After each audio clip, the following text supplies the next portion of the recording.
નમસ્કાર મિત્રો, સ્વાગત કરું છું આપણી યુટ્યુબ ચેનલમાં। તો યુવા અનસ્ટોપેબલ જે સ્કોલરશિપ યોજના છે તે સ્કોલરશિપ યોજના વિશે આજે વાત કરવાની છે। આ સ્કોલરશિપ યોજનાનું ફોર્મ છે કયા કયા વિદ્યાર્થીઓ ભરી શકે છે તેમજ આની જે પ્રોસેસ છે તે કઈ રીતના છે સંપૂર્ણ જાણકારી આજના વિડીયોમાં આપવાની છે। જે મિત્રો ચેનલમાં નવા આવે તો ખાસ ચેનલને સબસ્ક્રાઈબ કરી દેજો, વિડીયોને ખાસ લાઇક કરી દો, તેમજ હજુ સુધી તમે વોટ્સઅપ ગ્રુપ તેમજ ટેલિગ્રામ ચેનલ જોઈન ના કરી હોય તો એ પણ જોઈન કરી લેજો। એની લિંક વિડીયોની જે ડિસ્ક્રિપ્શન છે તેમાંથી મળી જશે। તો મિત્રો આજનો આપણે વિડીયો શરૂ કરીએ છીએ। તો આપણે તમે જોઈ શકો છો જે યુવા અનસ્ટોપેબલ જે સ્કોલરશિપનું ફોર્મ ભરાય છે તે વેબસાઇટ પર આવી ગયા છે। શૈક્ષણિક શિષ્યવૃત્તિ કાર્યક્રમ પ્રોજેક્ટ ઉડાન। વાત કરું મિત્રો આ સ્કોલરશિપની, તો આ સ્કોલરશિપ છે એક પ્રાઇવેટ સ્કોલરશિપ છે। હવે આમાં ફોર્મ કોણ કોણ ભરી શકે છે તેની આપણે વાત કરી તો આમાં છે બધા જ વિદ્યાર્થીઓ ફોર્મ ભરી શકે છે। ધોરણ 1 થી 12 અને કોલેજના તમામ વિદ્યાર્થીઓ ફોર્મ ભરી શકે છે। વાત કરું તો આની જે પસંદગી પ્રક્રિયા કેવી રીતના છે તો મિત્રો સૌપ્રથમ તમારે ઓનલાઈન ફોર્મ ભરવું પડશે। ઓનલાઈન ફોર્મ ભર્યા પછી તમારે છે ડોક્યુમેન્ટ વેરિફિકેશનનો આવશે। તમે જોઈ શકો છો પહેલાં એપ્લિકેશન કરવાની ઓનલાઈન, ત્યાર પછી તમારે બીજા નંબરનું સ્ટેપ છે ડોક્યુમેન્ટ વેરિફિકેશનનો। થર્ડ નંબરમાં તમારે ઇન્ટરવ્યૂ આવશે મિત્રો। ઇન્ટરવ્યૂ તમે સફળ થાઓ છો તો તમારું છે ફાઇનલ સિલેક્શન થશે અને ફાઇનલ સિલેક્શન પછી તમને જે સ્કોલરશિપ છે તે તમારી જમા કરવામાં આવશે। તો આ રીતની જે શિષ્યવૃત્તિ મેળવવાની પ્રોસેસ છે। હવે વાત કરીએ કે આમાં પસંદગી માપદંડ શું છે, તો જે મિત્રો કોલેજના પ્રથમ વર્ષમાં અભ્યાસ કરતા હોય તો તેમને છે ધોરણ 10 અથવા 12મા ધોરણની પરીક્ષામાં ઓછામાં ઓછા 80% સ્કોર હોવો જરૂરી છે।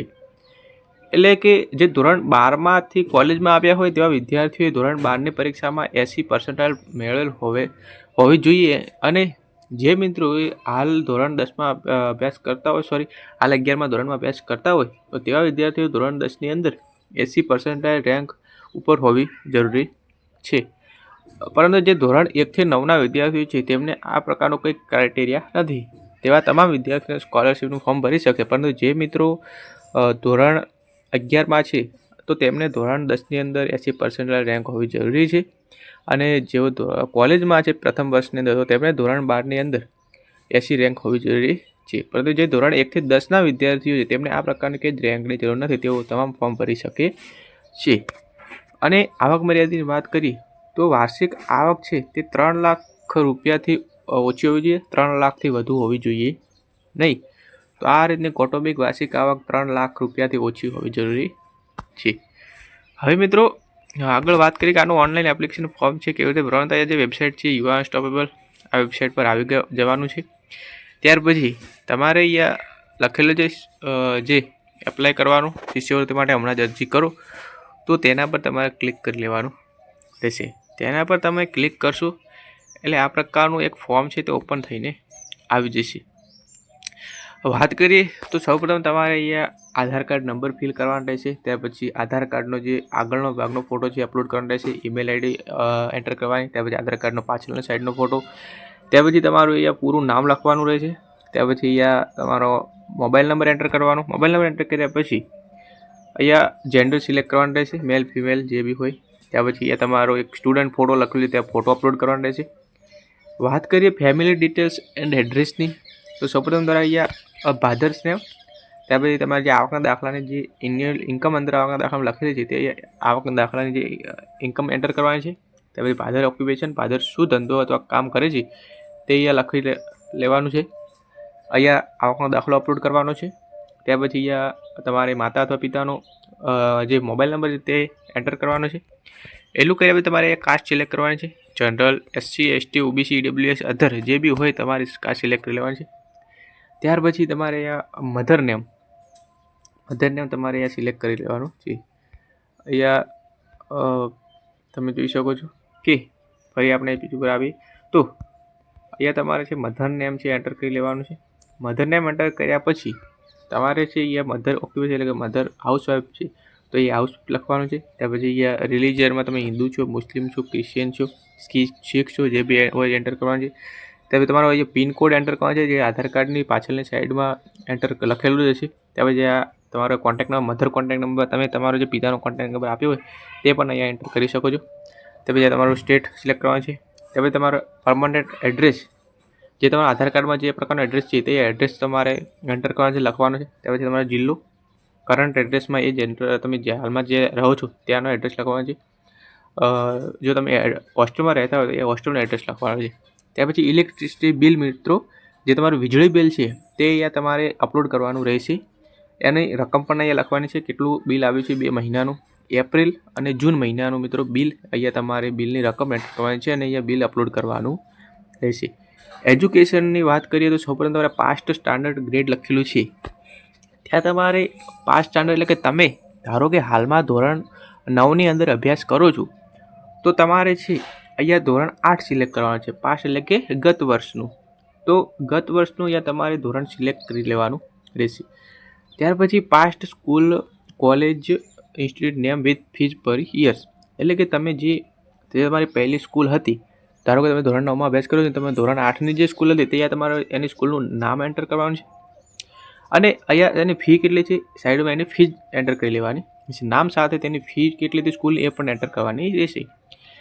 ત્યાર પછી તમારે બોર્ડ સિલેક્ટ કરવાનું છે. ગુજરાત બોર્ડ હોય તો સ્ટેટ બોર્ડ સિલેક્ટ કરવાનું છે, સેન્ટ્રલ બોર્ડ હોય તો સેન્ટ્રલ બોર્ડ. ત્યાર પછી result of past grade standard, ગત વર્ષે તમારા જેટલા બી ટકા આવ્યો હોય તે એન્ટર કરી લેવાના છે. ત્યાર પછી અહીંયા તમારે છે પાસ્ટ ગ્રેડ એટલે કે ગયા વર્ષનું તમારે માર્કશીટ અપલોડ કરવાની રહેશે. આટલું કરાવે તમે અહીંયા પ્રેઝન્ટ ગ્રેડ એટલે કે તમે હાલમાં ધોરણ 9ની અંદર અભ્યાસ કરો છો તો અહીંયા તમારે ધોરણ 9 સિલેક્ટ કરવાનું છે અને હાલની જે સ્કૂલનું નામ છે તે અહીંયા લખવાનું રહેશે. હવે વાત કરીએ અહીંયા સાઈડમાં તો જે પ્રકારની જે ટાઈપ ઓફ ઇન્સ્ટિટ્યૂટ તમે હાલમાં જે પ્રકારની સ્કૂલમાં અભ્યાસ કરો તે અહીંયા તમારે સિલેક્ટ કરવાનું રહેશે. સ્કૂલની જે ફી છે તે એન્ટર કરવાની છે. ત્યાર પછી medium of study, English medium છે, ગુજરાતી મીડિયમ છે, તે એન્ટર કરી લેવાનું છે. અહીંયા ખાસ પ્રિપેરિંગ ફોર એટલે કે તમે હાલ જે તૈયારી કરો છો તે આગળ જતાં તમે શાની તૈયારી કરવા માગો છો, શાના માટે તમે પ્રિપેર થાઓ છો.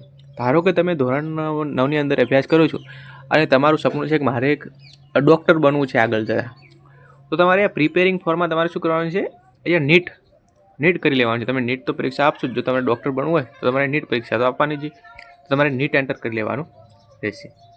ત્યાર પછી ઓપ્શન છે do you go to coaching class, જો તમે કોચિંગ ક્લાસ અન્ય કરતા હોય તો તમારે યસ કરી લેવાનું છે, અન્યથા નો કરવાનું છે. ત્યાર પછી school timing for academic year, તમારે જે શાળાનો સમય છે તે કયો છે. ધારો કે હાલમાં સ્કૂલનો જે ટાઈમ છે, જો આખો દિવસ છે કે 10 વાગ્યાથી 5 વાગ્યાનો ટાઈમ હોય તો 10 વાગ્યાથી 10 PM ટુ 4 PM એ પ્રકારનો અહીંયા ટાઈમ એન્ટર કરવાનો રહેશે. ત્યાર પછી અહીંયા તમારે જે ફીની રિસિપ્ટ અપલોડ કરવાની છે મિત્રો, ખાસ અહીંયા તમારે ફીની રિસિપ્ટ અપલોડ કરવાની છે. એડ ડ્રો કરીને તમારે ફી રિસિપ્ટ અપલોડ કરવાની રહેશે. ત્યાર પછી અહીંયા તમારે છે ટોટલ ફી અહીંયા એન્ટર કરવાની છે, જેટલી પણ રકમ હોય તેટલી અહીંયા લખવાની રહેશે. ત્યાર પછી બીજા જેટલા અમુક ક્વેશ્ચન છે કે have you got any other scholarship, તો અહીંયા તમે જો કોઈ પણ પ્રકારની સ્કોલરશિપ લીધી હોય તો અહીંયા યસ કરવાનું છે, અન્યથા તમારે નો કરી લેવાનું છે. ત્યાર પછી બીજી વાત છે લોકેશન ઓફ હાઉસ, કે તમે કયા એરિયામાં રહો છો, તમારું ઘર કયા એરિયા છે, સિટી છે, રૂરલ છે કે પછી ટાઉન છે, એટલે કે તમે કયા એરિયામાં રહો છો. જો તમે ગામડામાં રહેતા હો તો અહીંયા રૂરલ સિલેક્ટ કરવાનું છે, જો તમે સિટીમાં રહેતા હો તો સિટી સિલેક્ટ કરવાનું છે. ત્યાર પછી રૂફ મટીરિયલ ઓફ હાઉસ, એટલે કે તમારું ઘર છે કેવા પ્રકારનું છે, માટીનું બનાવેલું છે, સિમેન્ટનું બનાવેલું છે, કાચું મકાન હોય. હવે તો કાચા મકાન નહીં હોય, પરંતુ જો તમારી સિમેન્ટનું બનાવેલું હોય તો અહીંયા તમારે છે કોન્ક્રીટ સિલેક્ટ કરી લેવાનું છે, ટાઇલ્સ હોય ટાઇલ્સ સિલેક્ટ કરવાના છે, મોડ માટીનું હોય તો મોડ સિલેક્ટ કરી લેવાનું રહેશે. ત્યાર પછી ફ્લોર મટીરિયલ એટલે કે તમારો જે મકાનનો જે ઉપરનો ભાગ છે તે કયો છે, જે બી હોય તે સિલેક્ટ કરી લેવાનું રહેશે. ત્યાર પછી બિલ્ડિંગ સાઇઝ ઓફ યોર જે હાઉસ, એટલે કે તમારા જે ઘર છે, તમારું ઘર એટલે કેટલી રૂમ બનેલું છે, તમારા રૂમ કેટલી છે ઘરમાં. જો એક રૂમ હોય તો અહીંયા એક જ સિલેક્ટ કરવાનું છે, 2 હોય તો 2 સિલેક્ટ કરવાનું છે. ત્યાર પછી બિલ્ડિંગ સ્ટેટસમાં તમારું ઘર છે પોતાનું છે કે ભાડાથી છે. જો પોતાનું હોય તો અહીંયા ઓન સિલેક્ટ કરવાનું છે, જો ભાડાથી હોય તો રેન્ટ સિલેક્ટ કરવાનું છે. અને જો તમારા કોઈ સંબંધીનું ઘર હોય, ભાડાનું નથી પોતાનું પણ નથી, તો અહીંયા રિલેટિવ પેલેસ એવું સિલેક્ટ કરી લેવાનું રહેશે. વાત કરીએ બીજું કે do you have AC in your house, કે તમારા ઘરમાં એસી છે તો તમારે અહીંયા હોય તો યસ કરવાનું, ના હોય તો ના કરી લેવાનું છે. Does your father mother have any bank loan, કે તમારા માતા અથવા પિતાએ કોઈ લોન લીધી છે? જો લીધી હોય તો ન કરવા, યસ કરવાનું. જો લીધી હોય, ના લીધી હોય તો ન કરી લેવાનું છે. ત્યાર પછી અહીંયા તમારે ઘરનો ફોટો અપલોડ કરવાનો રહેશે. સૌપ્રથમ તો પિક્ચર ઓફ આઉટસાઇડ વોલ, એટલે કે બહારથી ફોટો પાડીને તમારે અહીંયા ઘરનો ફોટો અપલોડ કરવાનો છે. ત્યાર પછી પિક્ચર ઓફ ઇનસાઇડ હાઉસ, એટલે ઘરની અંદરનો ફોટો અપલોડ કરવાનો, જેમાં હોલ બેડરૂમ આવી જાય એ પ્રકારનું. ત્યાર પછી પિક્ચર ઓફ કિચન, તમારું જે રસોડું છે તેનો પણ ફોટો અહીંયા અપલોડ કરવાનો રહેશે. આ 3 પ્રકારના ઘરનો ફોટો અપલોડ કરવાનો રહેશે. વાત કરીએ રેફરન્સમાં, તમારે કોઈ પણ તમારો રેફરન્સ અહીંયા પર્સન નેમ અથવા કોન્ટેક્ટ નંબર કરી લેવાનો છે. તમારો રેફરન્સમાં તમારા ભાઈ અથવા તમારા કોઈ શિક્ષક હોય, ટીચર હોય, આચાર્ય હોય, કોઈ જે વ્યક્તિ હોય તેનો અહીંયા રેફરન્સમાં નામ અને કોન્ટેક્ટ નંબર એડ કરી લેવાનો રહેશે.